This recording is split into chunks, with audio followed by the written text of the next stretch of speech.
And now, stay tuned for the program that is rated tops in popularity for a longer period of time than any other West Coast program in radio history.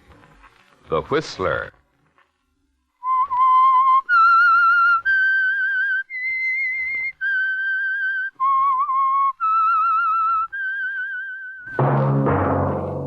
Invite you to sit back and enjoy another strange story by The Whistler.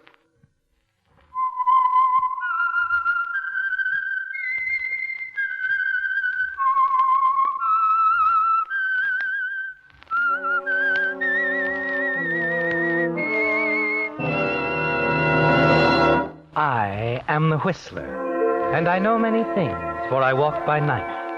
I know many strange tales hidden in the hearts of men and women who have stepped into the shadows. Yes, I know the nameless terrors of which they dare not speak. And now for the Whistler's strange story. 2 and 1 makes murder.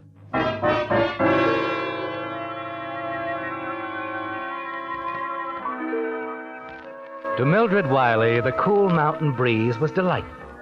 She was sitting on the porch of Taggart Lodge, chatting with the mother of her employer, Philip Taggart. Mildred smiled as she recalled her last conversation with him, when Philip had told her he was in love.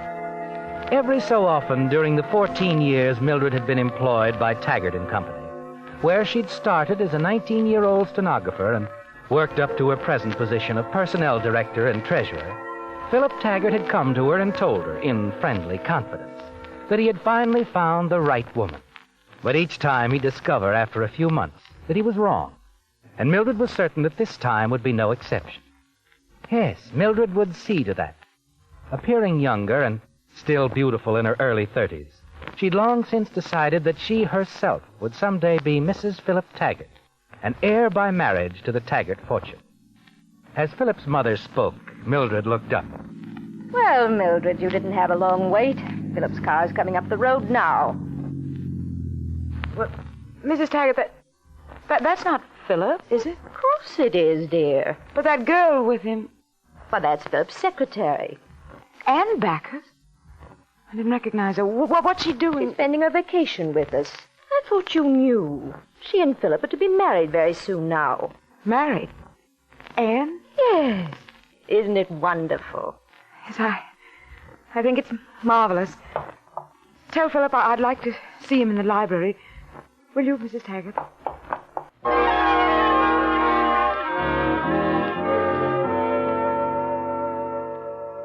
Poor Philip, it's none of my business. But I think you're being very foolish. Anne's only 23. Well, she could marry dozens of young men her own age. Yet she chose me. Very flattering, isn't it? She chose you because you're Philip Taggart, heir to the Taggart fortune. That isn't very kind, Mildred. It's kinder than you realize. I'm only thinking of you. A girl like Ann Backus, well, she couldn't make you happy for any length of time. Please, Mildred, you've been with us so long now, you're almost like one of the family, and I'm sure that you're sincerely interested in my welfare, but this is something that concerns only Ann and me. We're being married in a month.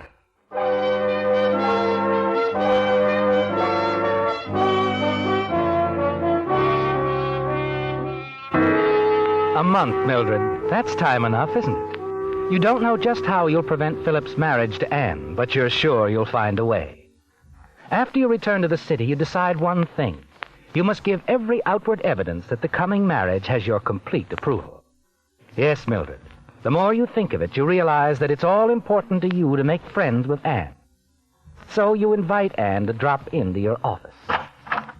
You wanted to see me, Miss Wiley? Yes, Anne, sit down, won't you? And don't look so distressed. I don't really eat people, you know. Oh, I know. It's just that...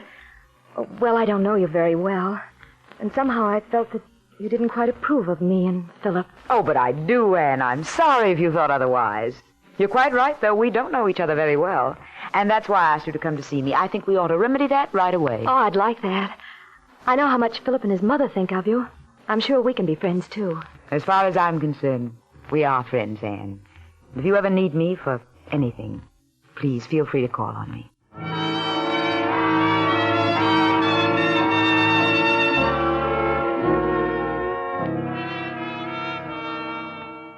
You've made a fine start, haven't you, Mildred? Yes, you've made Anne believe that all you want of her is her friendship. And you do want it, don't you, Mildred? You're convinced that having Anne's trust and respect is an important step toward preventing her marriage to Philip.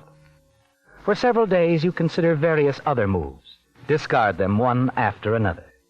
You want to be certain you make no mistakes. And then one morning at breakfast, you open the morning paper. Philip Taggart, well-known industrialist, marries Secretary Ann Backus in surprise elopement. You stare at the picture of the happy pair, then crumple the paper angrily. It won't last. I won't let it last.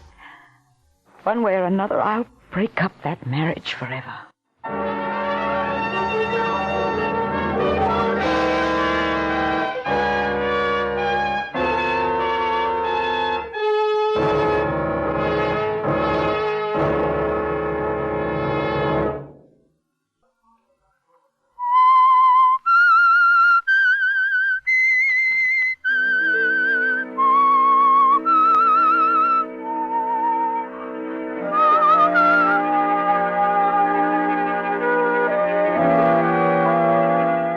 Well, Mildred, after all the years you've schemed to marry Philip Taggart, he suddenly elopes with his secretary, Ann Backus. But you're still determined to land Philip Taggart for yourself someday.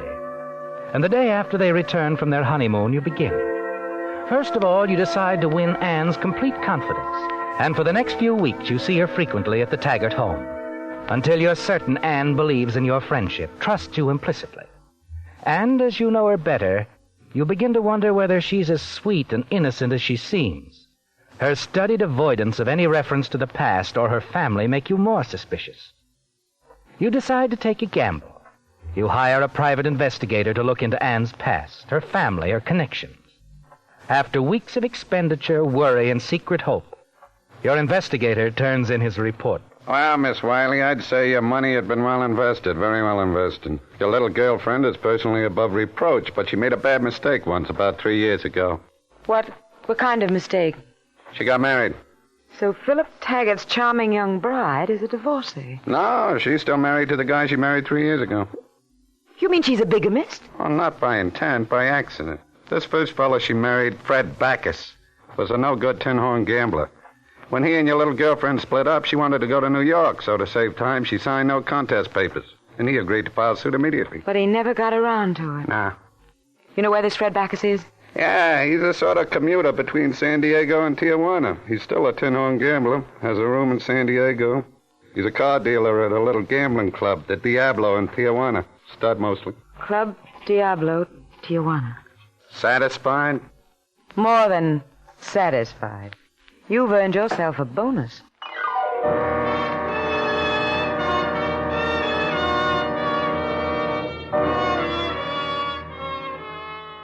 Well, Mildred, you've made quite a discovery, haven't you? Mrs. Philip Taggart isn't legally Mrs. Philip Taggart after all. And Anne herself doesn't know it. The important thing now is how to use this explosive information. That night, you decide on an important move. 2 evenings later, you arrive in San Diego. Register at an inconspicuous hotel as Mary Weiss, San Bernardino. You dress carefully and taxi to Tijuana, where you easily locate the Club Diablo and Fred Backus. By 4 a.m, it begins to look as though your visit to the Southland will be worthwhile. Look, lady, if the boss heard me say this, I'd get fired. But this isn't your night. And I'd hate to see a classy dish like you go broke. Why don't you lay off for the rest of the night, huh? Try again tomorrow night, huh? Maybe you got something, Mr. Backus, Fred Backus. Look, we close in half an hour. How about me buying you some ham and eggs? Why not?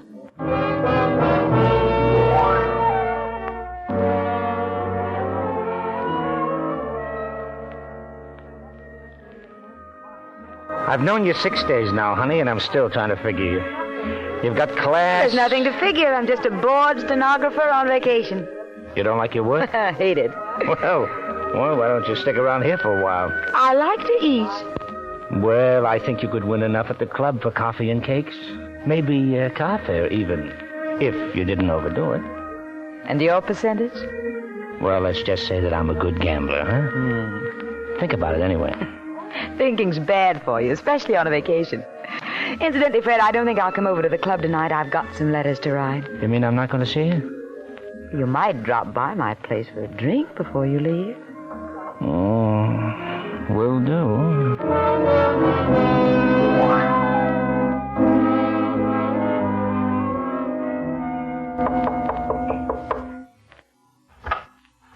Well, come in, Fred.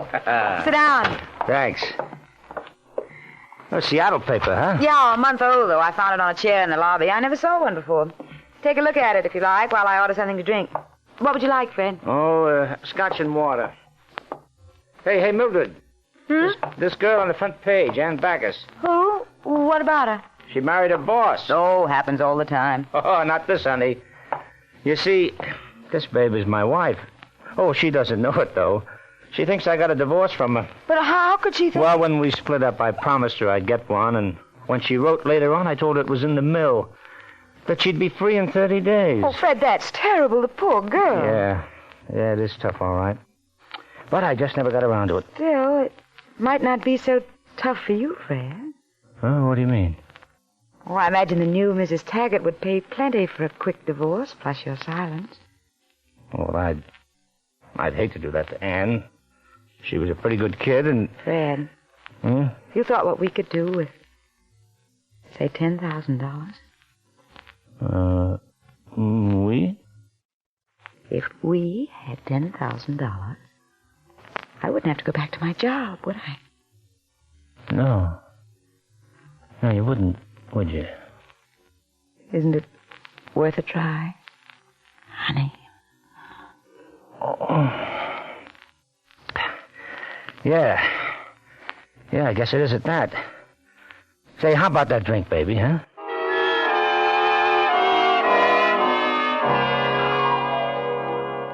Well, Mildred, Fred's no longer a problem, is he? By the next day, you've sold him on a blackmail approach to Anne. Seen him off on a train to Seattle with the promise that you'll wait impatiently for his return. Then you return to your hotel, check out, and hurry to the airport. By the time Fred reaches Seattle, you're already there and have set the stage. You're certain that once Fred contacts Anne, she'll come to the one person she feels she can trust with such shocking information. You, Mildred. And a few days later, just as you planned it, Anne pours out her heart to you over lunch. I don't know where to turn, Mildred. What to do. You haven't mentioned this other marriage to Philip. Oh, no. Not to anyone but you. I must tell him, of course. Oh, but you mustn't, Anne. What? You can't tell Philip anything about this, not until it's all over. But I'll have to, Mildred. It's not fair to him. And there's the money, the $10,000 Fred's demanding. Now, don't worry about the money. I'll lend that to you. Oh, no, I couldn't let... Anne, listen to me. The $10,000 is a small price to pay, comparatively. Oh, but Mildred, that much money, it must be... Most of my life savings, yes. I'm not worried about that. Once this nightmare's over, you'll pay me back. Believe me, Anne, there's only one course you can take. I want to do whatever's best for Philip. You know that. Well, let's consider Philip. You don't want to hurt him unnecessarily, I know.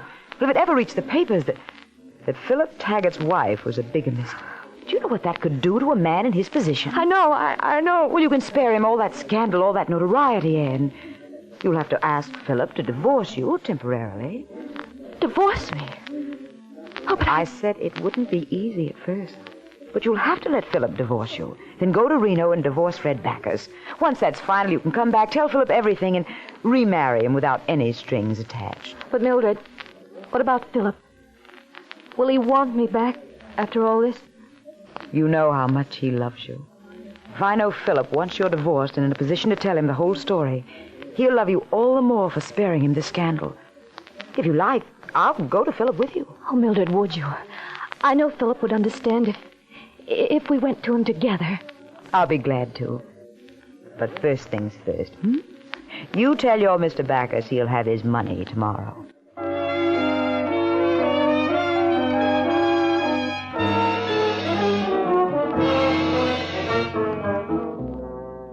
Well, Mildred, your biggest hurdle is over, isn't it? The weeks you've spent gaining Anne's confidence have paid you a real dividend.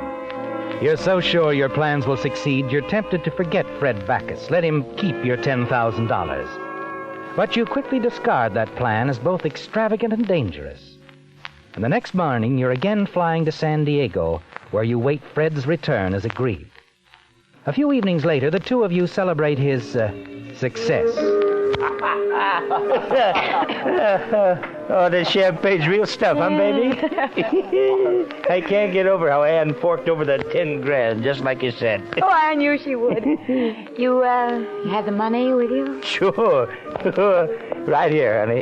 How about ordering some more champagne? Oh, now you're talking, baby. Now you're... Hey, waiter, a couple of more bottles of Shep. Ooh. Gee, honey, all of a sudden, I don't feel so good. I think I better go outside and get some air. Oh, that's too bad. Darling, skip the champagne. Call a taxi. I'll take you home.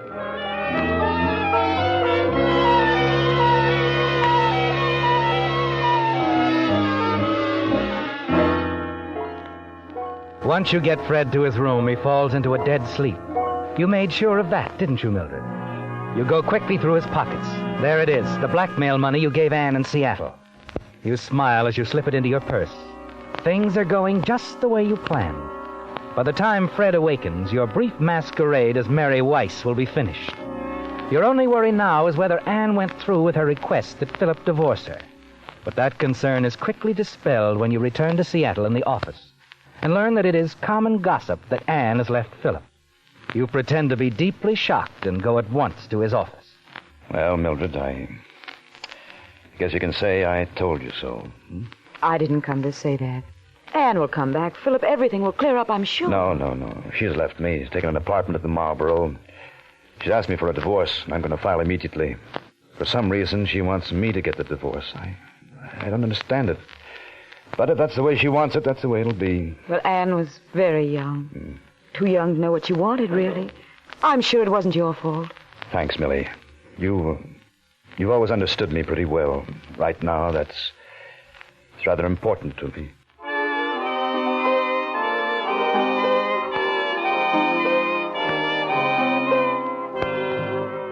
Philip welcomed your visit, didn't he, Mildred? There's little doubt in your mind now that you've won. That sooner or later you'll be Mrs. Philip Taggart. But the following evening, sitting in your apartment, an unexpected phone call hit you like a bombshell. Hello? Hello, sweetheart. Fred Backus. You didn't expect to hear from me so soon, did you? No, I didn't. How did you find me? Easy, from your driver's license. My driver's license? Yes, it was in your purse. I saw it 3 or 4 times. I see. Well, what are you going to do? Nothing if you play it smart. Give me back my dough. And if I don't? Then I think Mr. Philip Taggart might like to know why his wife left him. I could make it pretty hot for you, you know. Yes. Yes, I guess you could. All right, Fred, I'll have the money for you tomorrow night. Where? I'll bring it to you. Where are you staying? At the Winston, room 524. I'll be there at 7:30, Fred. I know when I'm whipped.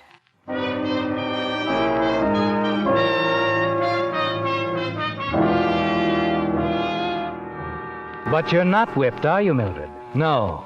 Because suddenly a solution emerges quite clearly.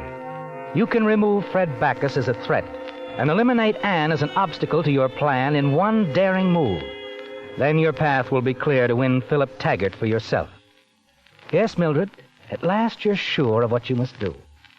And you set your final plan into action the very next afternoon when you visit Ann at her apartment at the Marlboro. Oh, Mildred, come in. Oh, I'm so glad to see you. You're the first person I've seen since I left Philip. Oh, here, sit down. Oh, well, I can't stay very long right now, but I had a hunch you might be a little bit lonesome. Wondered if you were planning to be home this evening. I thought I'd stop by later. Oh, I'd love to see you. I'll be here alone all evening. How about a drink? No, I don't think so. I'll just have a cigarette with you and run. Oh, there's some in the box on the table. I have some, thanks, dear. Darn it, that's your last match. Oh, don't I have any out? Oh, I'll go in the kitchen and get some. Fine. Meanwhile, do you mind if I powder my nose? Of course not. Right over there.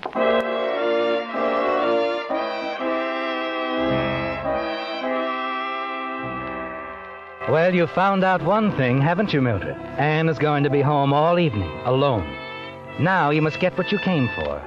Anything to tie Ann in with your coming meeting with Fred Backus. You glance around, see Ann's laundry bag in the corner. Reach in and come in with a soiled handkerchief carrying the initials A.T. This is all you need, isn't it, Mildred? A few minutes later, you leave Anne, and at 7 o'clock that evening, you select a hat that comes well down over your face, don a veil and a loose-fitting blue coat, and take a steel letter opener from your desk, place it in your purse, leave your apartment, and walk the few blocks to the Winston Hotel and Fred Backus. You know, you shouldn't have run out on me like you did, baby.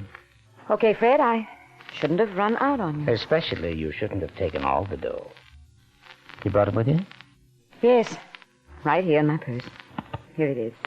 Oh, sorry, Fred, it slipped out of my hand. Oh, don't let that worry you. I never mind stooping.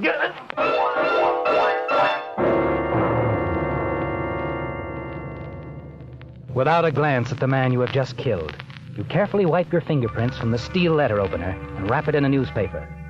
Next, you pointedly drop Anne's initial handkerchief near the door. Quietly make your way from the hotel to the corner, where you toss the letter opener into a sewer, and then stroll back to your apartment. Next day, the papers carry an account of the murder of Fred Backus. But it's not until 2 days later that the police trace the handkerchief to Anne Taggart and pick her up on suspicion of murder. It's almost over, isn't it, Mildred? The following morning, as you reach the office, you find a telegram on your desk.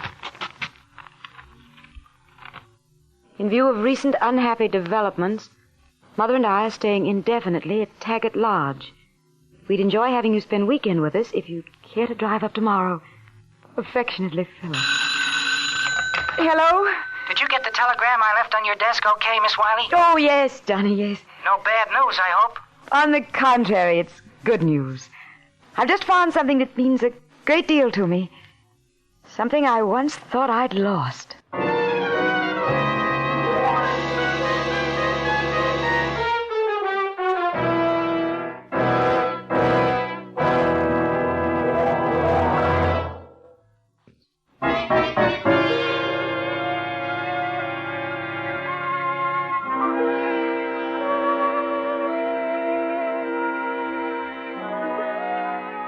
Well, Mildred, you're almost satisfied now, aren't you? With Anne accused of Fred Backus' murder, you're certain it's just a matter of time until you become Mrs. Philip Taggart. When you arrive at Taggart Lodge for the weekend, the time you spend with Philip is made even more enjoyable by the secure knowledge that no one, least of all Anne, has any idea you even knew Fred Backus. You sleep late Sunday morning, and when you go down for breakfast, there's a note from Philip that he and his mother have gone into town. When they return late in the afternoon, you receive a startling surprise. What? Anne, dear. Hello, Mildred. Well, are you... Is everything all right? As far as Philip and I are concerned, everything's perfect. We're being remarried immediately. Remarried? Yes, Mildred. Now that Anne is a legal widow, I want to make her my legal wife as quickly as possible. But how did... Anne had nothing to do with Fred Backus' death, Mildred. But... Why, that's wonderful. That's wonderful news. Mildred, this is Police Lieutenant Jason. Police? Yes, he thinks you might know something about Fred Backus. I? Oh, that's preposterous.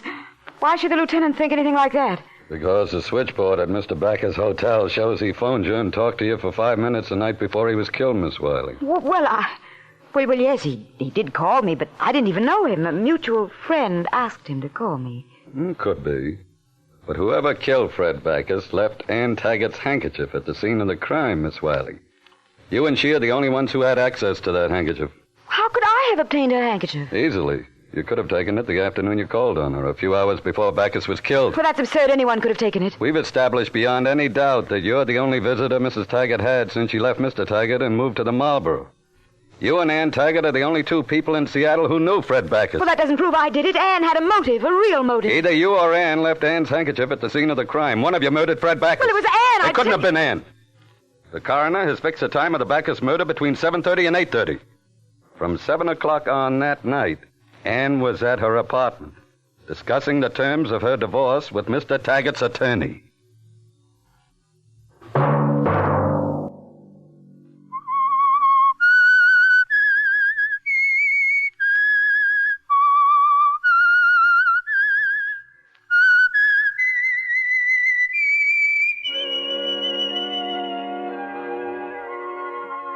Let that whistle be your signal for the Whistler each Sunday night at this same time.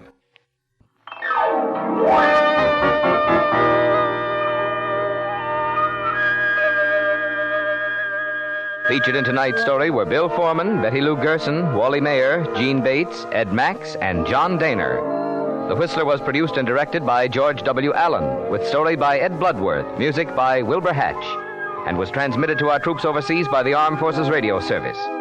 The Whistler is entirely fictional, and all characters portrayed on The Whistler are also fictional. Any similarity of names or resemblance to persons, living or dead, is purely coincidental. Remember to tune in at this same time next Sunday. Bring you another strange story by The Whistler. This is Marvin Miller speaking. This is CBS, the Columbia Broadcasting System.